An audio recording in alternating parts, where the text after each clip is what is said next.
but there was something trending with PFI being banned, and it was all over the place. And I just wanted your thoughts on it, because a lot of people are out there now saying, let India become a Hindu Rashtra. People are calling for this because the PFI obviously wanted to Islamify India by 2047, I think it was. So a lot of people are saying we need to protect India and make it a Hindu Rashtra. What do you think about this? It's a wonderful topic, and you have put me on the spot, so bear with me as I sit back and allow the teachings of the Rig Veda, which asserts, let good thoughts come to us from all directions. So I'm just waiting to receive good thoughts from all directions on this subject. But so let's just turn to this Hindu Rashtra notion. Rashtra and governance is really the key. The manner in which one person chooses to live their life influences everybody else around them.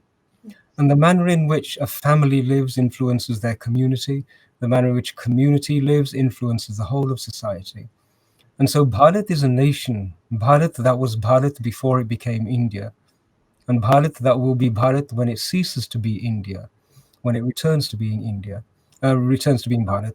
That Bharat is the living incarnation of the value systems of every single person of that civilization.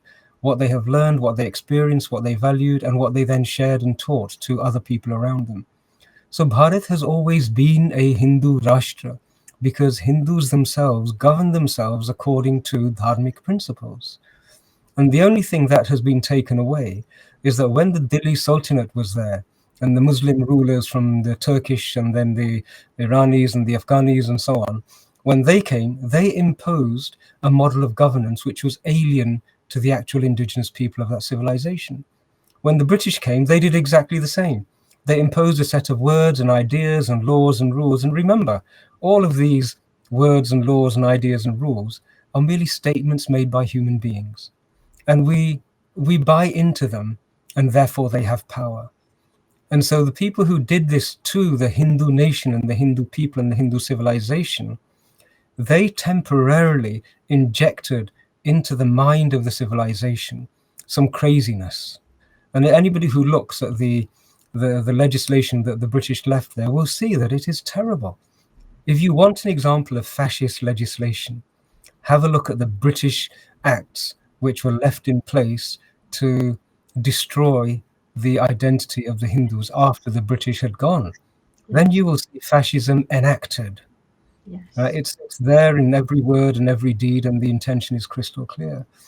And so the Hindu people themselves, the Bharatiyas from Kanyakumari all the way up to Kailash and Mount Everest and so on, those people have always lived according to Hindu ideals, dharmic values.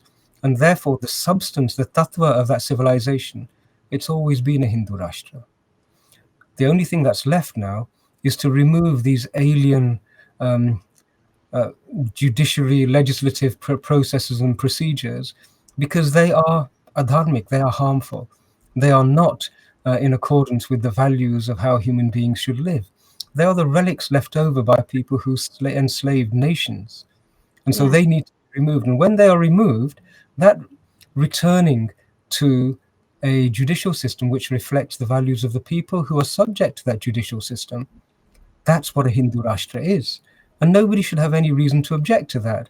In fact, anybody who objects to it really needs to consider what their position, where they're centering their argument, where are they standing, on what ground are they establishing it, on what legitimacy are they making those remarks. Because if you're standing on a value system which has demonstrated its capacity to destroy civilizations, indigenous civilizations across the planet, that's shaky ground to stand on, to then say, oh no, we don't want a Hindu Rashtra, right? And so the Hindu Rashtra is present because the Hindu people, the Hindu civilization are present. And wherever we go, the way in which we live is an indication of what a Hindu Rashtra is. The fact that there are 329 persons in the United Kingdom imprisoned or enjoying Her Majesty's hospitality, as some would say, that is an indication of what a Hindu Rashtra would be. That's the percentages. Imagine if the whole of Britain had the 0%. That is less than 0% of Hindus, the lowest prison population in the UK. They can't even give it a percent. Yeah, and in a Hindu Rashtra, we don't even feature as a rounding error in statistics. 0% is their attempt to round downwards. But this is the notion of what a Hindu Rashtra is. And Yeah. the foundational understanding is that every human being who is born divine, is born without hatred, born without malice. That, we are the pinnacle creation of the earth and divinity working together. And if that's where we're starting, then what on earth is there to be unhappy about? We have got a backdrop where we recognize that somewhere along the line, somewhere along the life of a child, a person filled with hatred and filled with rage and violence infects that child, who is divinity manifest, with hatred and violence. And that's what has to be caught. And the issue is that people who have been doing that, they leverage that ability to acquire power and wealth. And they're the ones who are frightened, because in a Hindu Rashtra, that capacity is being seriously questioned. The PFI have been institutionally engaged in planting the seeds of this hatred, this search for power and control. They have been planting that in a whole generation. And that's why they are so unhappy. And in fact, anybody who challenges the very premises of a Hindu Rashtra has either an ulterior motive or no knowledge of what a Hindu Rashtra is, has always been. And so they really need to step back and do some more searching and investigation. Yes, but a Hindu Rashtra is a good thing, like a Hindu community is a good thing, like a Hindu civilization is a good thing. And so Hindu Rashtra naturally is a good thing.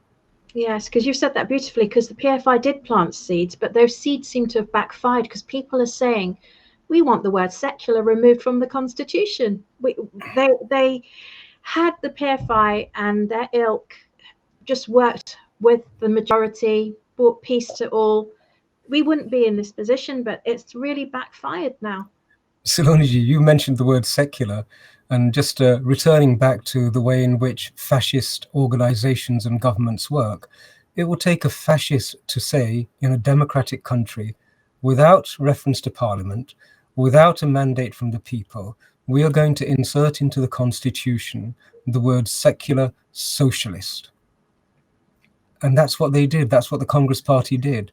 And that is entirely consistent with an authoritarian regime which has got no appreciation for the democratic wishes of the people. And so, in Bharat, yes, we do have a political party whose profile and actions do meet the profile and actions of a fascist party, but it's not the BJP.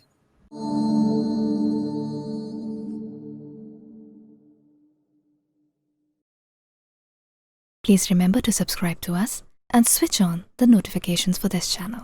For our other social media links, more content, and to support our work, please visit citti.net. Dhanyavad. Namaskar.